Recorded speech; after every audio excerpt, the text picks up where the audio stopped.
Welcome, IT changemakers, to the Dex Show with Tim Flower and Tom McGraw. Let's get into it. Hello, changemakers. Happy New Year. Welcome to 2026 on the Dex Show. Welcome to 2026, I should say, on Reality Bytes, because the Dex Show's already gone live this year, and it's almost a consistent tradition that we bring the Reality Bytes team together to do our predictions for the new year. But I have to say, Tim, right, something I did in preparation for this episode was I thought, well, I will go back and I will briefly look at everyone's predictions last year. Not in a kind of like hyper. I don't want to intimidate anyone from making their predictions, right? I don't want to hold anyone too much to account. But I thought it'd be interesting. And I noticed I don't think we did it last year, but we did do it the year before. And just a word about those, Tim. You had the best one because you spoke in the beginning of 2024 about consolidation in the deck sector. So you were kind of 2025. 2024. So I'm going back 2 years. 2 years. All right. This is what I did. And you spoke about consolidation in the deck sector. So hats off to you, mate. Cool. You were a step ahead. Just call me Nostradamus of IT. Plus Tim Nostradamus. And Dina, you blew my mind a little bit, right? Because it was on that episode that you brought the theme to the discussion about how prescient the Matrix is, right? And it being your favorite movie, but also just how prescient it is. And since we had that chat, Dina, I have since rewatched The Matrix. I rewatched it about a month ago with my eldest, who was watching it for the first time, and my mind was blown. Like it's so eerie, right? And they're just like AI has taken. Especially when you watch all of them together, like in sequence, it gives you a different perspective than just watching the first one, the first part, 20 years ago, more or less, and then the remaining ones. I think the latest was released a couple of years ago, right? So when you're watching all of them together, and then you see back then it was something that might have happened, science fictional movies kind of things, but now that you're in it, it just feels different. I have to. Now that you're in it, now that you're in the Matrix hits differently. I have to say, like, I was like, yeah, that's the thing. So I haven't seen the other two, but the first movie, obviously a classic. But yeah, the fact that it's made in the 1990s, I'm pretty sure it's like 1999 or something, right? And I think so. People were still kind of having to make sure no one was using the telephone when they were online.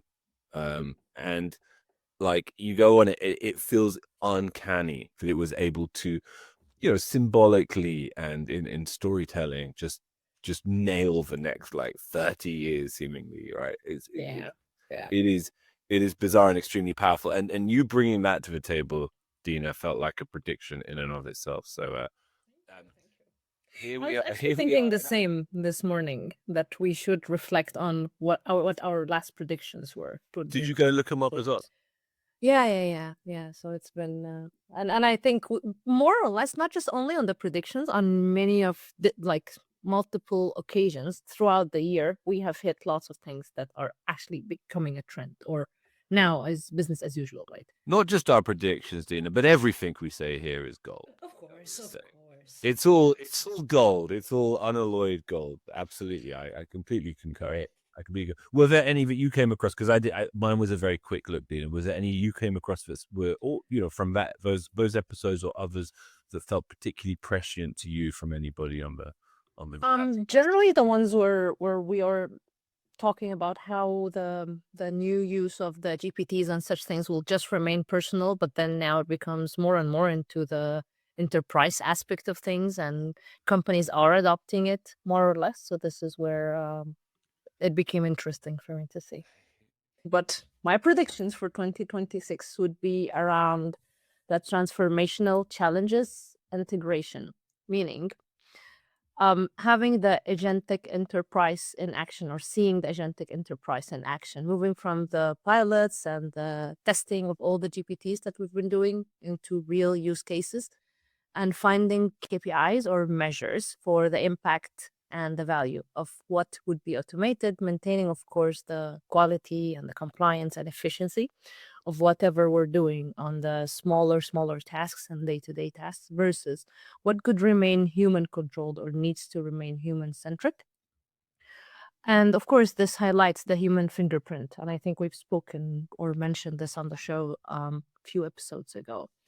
So not just in the day-to-day tasks, but the overall value and how to get into the journey aspect of things, not just to get a task done, but have that correlative aspect of thinking ahead, just finishing that task off. What is it going to be used for next and how you can keep on building on top of it.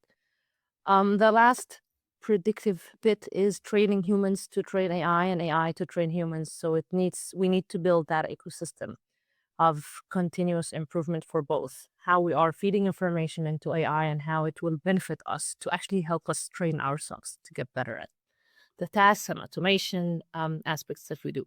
Not just from the enterprise aspect, but I think also on the personal use, the improvement and more use cases are going to be there, the better quality it would become. Very cool. I'm keen. I have to say to hear, particularly keen to hear Oriana's today, because I think ours are a bit similar. Oriana, is that right? We have a bit of a crossover path. Yes, yeah. I was going to say I totally agree with a lot of what Dina's saying around one of the biggest things I think we're going to see this year is organizations trying to figure out how to measure the impact of AI. That's something that I've been talking to a lot of our customers about. And it's a big challenge, and people are approaching it from a lot of different angles. And I know that one of the big components to that too is that I think we're getting a little bit past the hype cycle into, okay, but what does AI really do, right? And how can it also go wrong? How can it be misused? How do we make sure that we are using it in human-centered ways, but also in business-centered ways, right? Like both of those things are major concerns on the enterprise level. And I think on the personal level too, we have both of those concerns, right? There's how do we make sure that it's giving us good information? And then there's how do we make sure that we're using it the right way? Two of the biggest things I've heard in the conversations with our customers is, you know, we kind of know which tools we want to use. We know how to build some safeguards, but even with approved tools, right? Even when you have a good ecosystem and process in place, there are still risks. If you put the wrong data into the AI, if you ask the AI the wrong questions, right? And I think that's one of the most interesting ones is which tasks do we want to use AI for and which don't?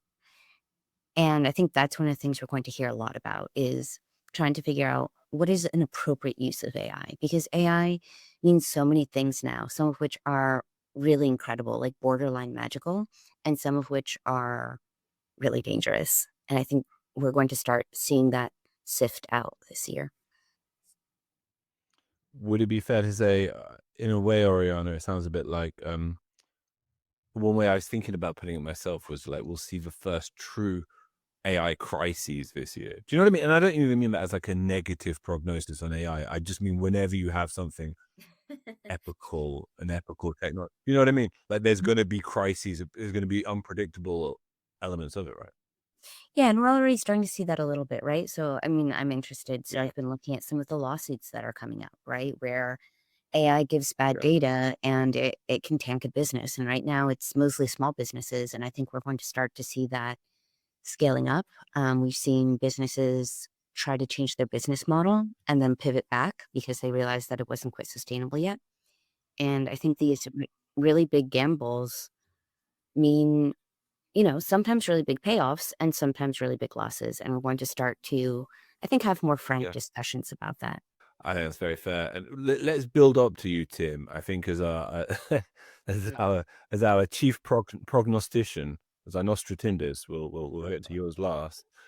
But I will, because I'm gonna insert my own one here because the way I was thinking about it is okay. I mean, it might be just a bit too generic and obvious a thing to say, but there'll be a crisis around AI. Of course, there will, as you just said Orion so well. There's going to be multiple ones, small ones, medium ones, and large ones. But I want to make a prediction that may or may not come to pass about a particular type of large scale crises that I anticipate. I think there's going to be a crisis. It might be like inside an industry or inside the economy in the broader sense, whereby some function that we kind of typically take for granted, it could be HR, could be accounting, something like that, which has been quietly transformed through AI, has been quietly transforming itself through AI and automating much more and outsourcing much more of what it does to AI. We'll suddenly notice something isn't quite right working in a macro scale with that function. We'll suddenly notice there's some kind of like mediocrity or failure that's entered that function that people aren't quite sure what it is, but there'll be a general agreement that what it is, in fact, has been incautious or overzealous or simply unpredictable, an unpredictable consequence of AI transformation.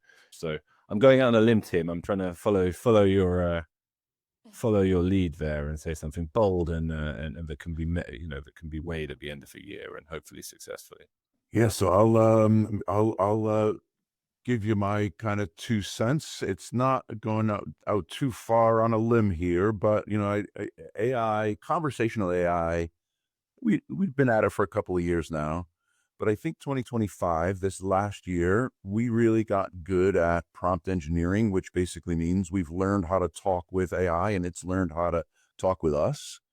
2026, if 2025 was the conversational year of AI, 2026 is going to be the operational year of AI. And I think you've all touched on this a little bit, but here's what I mean. In 2026, AI is now going to move from, and we had a customer phrase it as, I don't want a chat bot, I want a do bot. And it's going to do more of the work.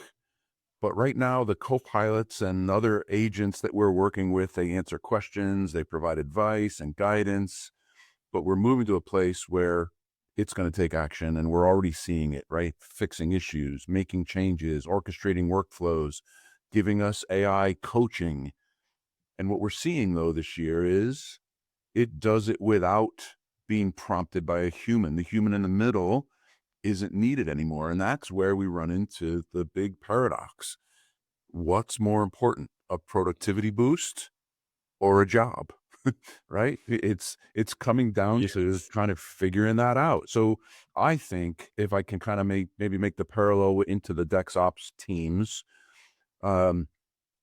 Dex is digital employee experience.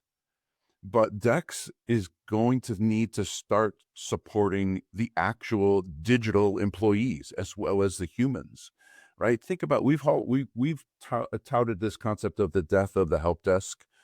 Well, there's this concept also of the death of SaaS, the death of software. AI is just going to run it all for us. But think about the ecosystem that we operate in, all of the cloud applications, all the local applications, the integrations that happen, the variability and configurations that can differ from one app to the next. And to replace that, for AI to come in and broadly replace that is a huge effort. So what we're seeing and what we'll continue to see in phase one is AI is just going to operate the as-is environments, but without the human, right? Just automate things. Agents are going to log in, they're going to execute tasks and run our processes. But what happens when that fails, right? If the application crashes or something's done wrong, there's no human to call the help desk anymore. You have no tickets because there's no human to call the help desk. So I'll give you an example. And you talked about a catastrophe. It could have been a catastrophe, but I saw this video today.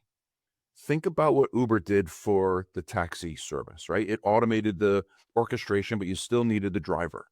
Waymo is automating the driver. You don't need the human to get you from place to place anymore. But here's the catastrophe in the making. The video I saw just today, Tom.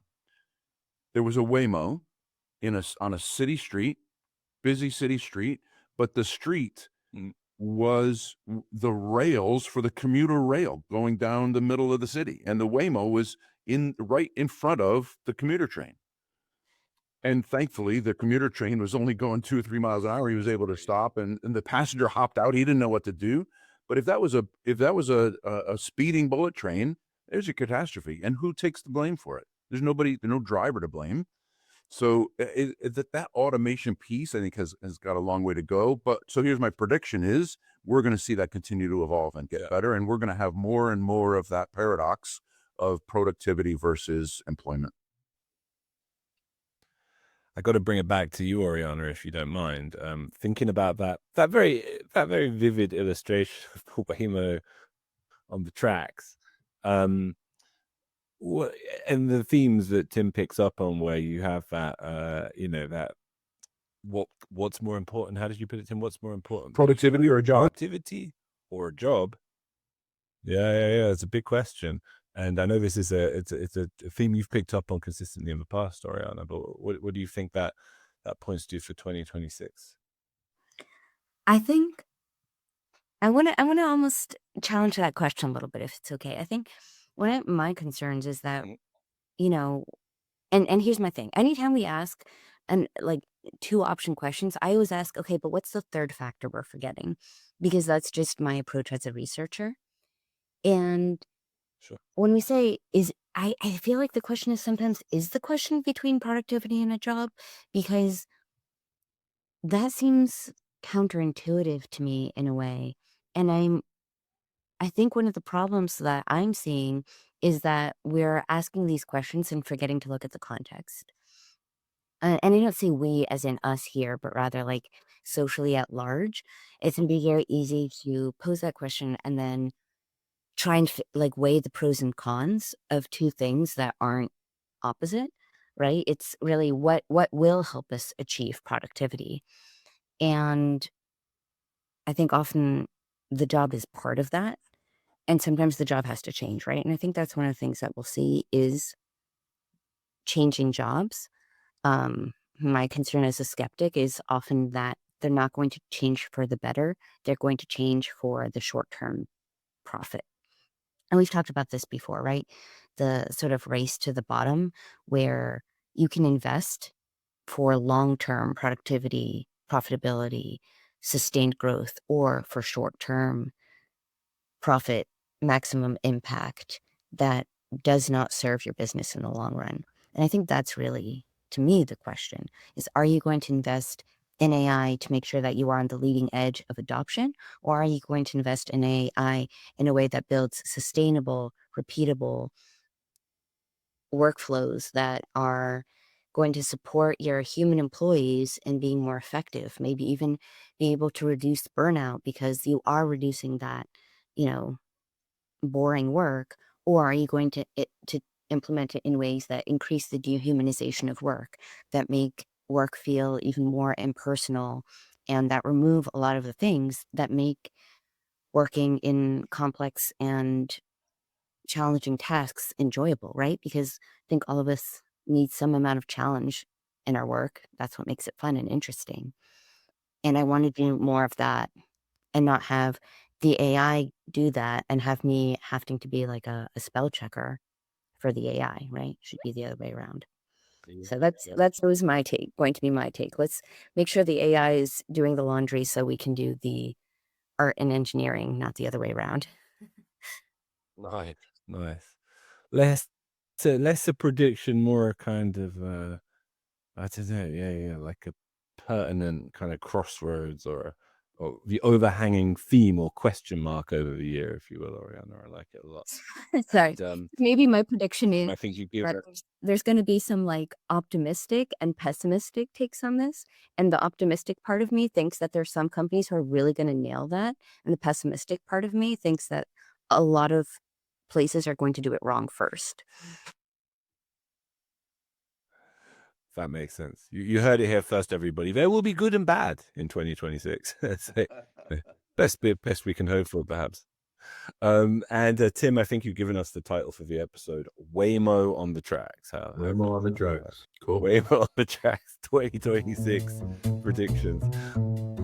To make sure that you never miss an episode, subscribe to the show in Apple Podcasts, Spotify, or your favorite podcast player.